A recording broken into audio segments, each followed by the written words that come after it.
você tem problemas com reloginho, coração, né? E mais à frente, tanto você aspirar esses produtos químicos e ficar depositado em cima do nosso palato, do nosso osso, você tem o quê? Um buraco no céu da boca. E aí você fica fanho o resto da vida. 1 quilo de pasta base. Você junta 4 quilos de bicarbonato de sódio, amônia e água, você faz uma torta, você cozinha, você tem o crack. Cada quilo de crack dá mais de 5.000 pedras. Então você tem 5 quilos, 25.000 pedras.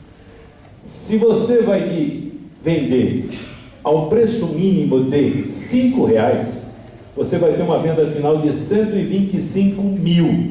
Tirando os 12.000 que você fez de investimento, dá ao traficante um lucro de 113.000 num quilo de pasta base. Fabuloso, qual comércio que a pessoa tem um retorno nessa expressão? Mas é um dinheiro maldito, dinheiro para corrupção policial, corrupção política, destruição de vidas, destruição de sociedade, né? E aí a coisa pega. Normalmente as pessoas que usam droga, como eu falei, 60% delas estão empregadas, né? E abusam do álcool, abusam das drogas, e às vezes usam droga no ambiente de trabalho. Quando eles são surpreendidos, aí eles são encaminhados para tratamento. Hoje já não pode mais mandar embora.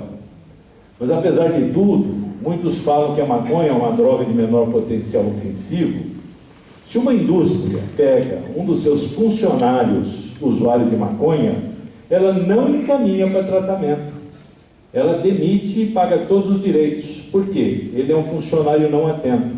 Imagina um funcionário usuário de maconha que opere, né, uma prensa, né, que é responsável pela fiscalização da pressão de uma caldeira.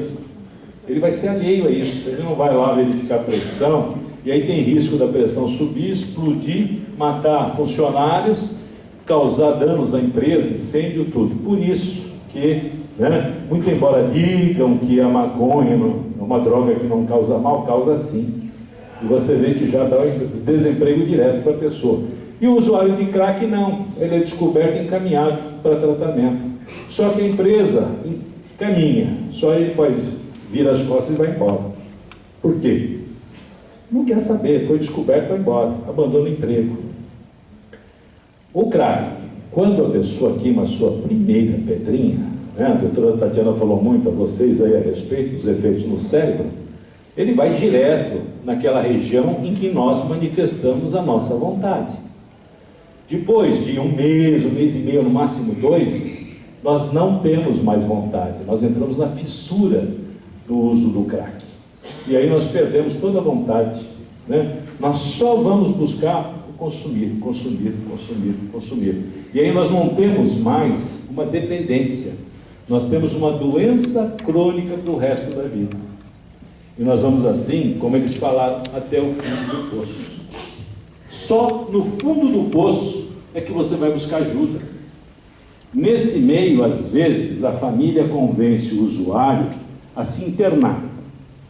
Ele vai, a pedido da família, mas ele não quer.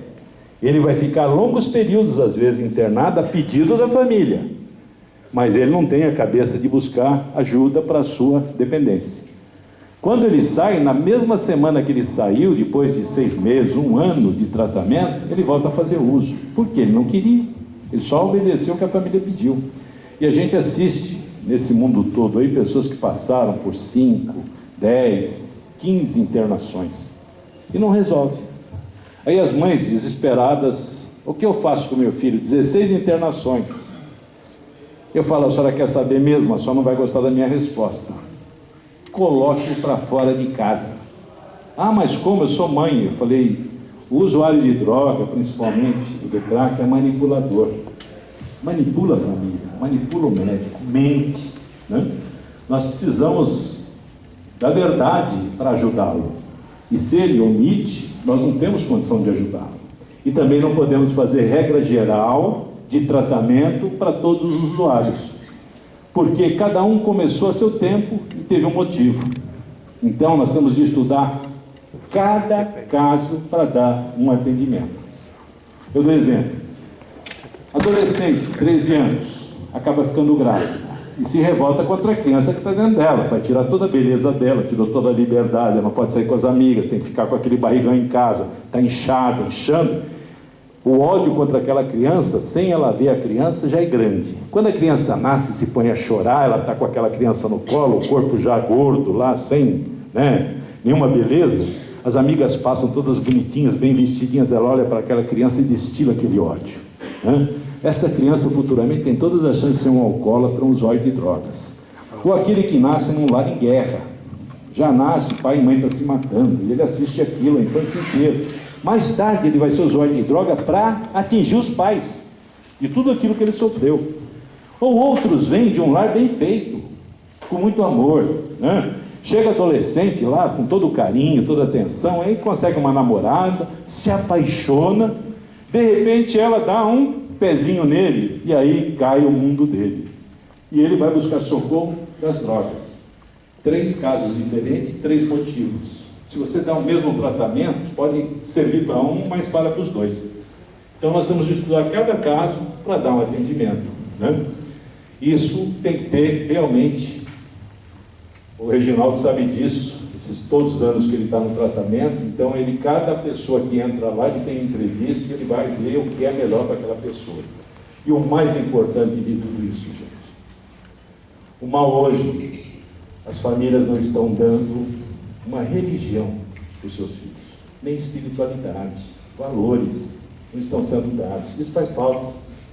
Quando eu entrei na DIP em 2009, desde que entrei, eu comecei a fazer pesquisa a respeito do tratamento. Naquele ano, de cada 100 que buscavam tratamento de dependência por crack, só um continuava. No ano seguinte, de cada 100, 10. Atualmente, de cada 100, 30. Sabe por quê? Comunidades terapêuticas e algumas clínicas com a religião do lado. Tirando a droga e colocando Deus no coração das pessoas, como ele falou. Aí ele tem uma força maior quando ele sair do tratamento e voltar para a sua casa, ele vai ser de novo levado a ter vontade de usar drogas, mas com Deus no coração, ele tem aquela força necessária para resistir. E aí com o tempo ele vai ganhando cada vez mais essa força e depende dele, se ele quer viver bastante ou viver pouco. Se ele tem essa força o resto da vida, ele vai viver muito. Se ele tem a bala emocional igual de fazer uso, ele vai viver pouco. Esse é o consumo dessa droga maldita chamada crack. E a pessoa, depois que ela faz o uso, o que acontece? Descobriu, vai embora, ele chega em casa, se ausenta depois, enquanto ele tem dinheiro de casa por alguns dias, só consome droga.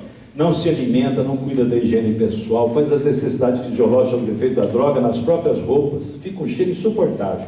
Até exaustão. Ele se arrasta de volta para casa, toma um banho, se alimenta, dorme 20 horas e faz de novo. Não tem mais dinheiro? Ele vai usar os seus bens pessoais. Se tem uma moto, ele assina o documento, vai na biqueira e troca por 100 pedras. Tem um carro, assina o documento, troca por 200 pedras. Relógio, roupa de guia, ele vai tudo embora. Não tem mais nada, ele começa a levar as coisas de casa. E as mães nos procuram cada vez que ela volta a casa, não tem um bem. É geladeira, é TV, é armário, é roupa, vaso sanitário, chuveiro, torneira, cano da parede, arranca por umas moedas. Não tem mais o que levar de casa, vão para a rua. Aí pequenas subtrações, às vezes até roubo, se envolvem no crime, matam, ou são mortos, ou se transformam nesses noias que a gente vê por aí. Não noia pejorativo, noia de paranoico. Por quê? Porque ele se cobre com aquele cobertor encardido e ele acha que todo mundo está de olho nele. Ele se esconde e usa droga embaixo daquilo. Quando ele chega nesse grau, ele já não tem vontade de nada. E se nós não formos lá para ajudá-lo, realmente tirá-lo compulsoriamente das ruas, encaminhá-lo para tratamento, ele vai morrer. Como morrem muitos aí toda noite. Só que ninguém divulga, embaixo do tapete.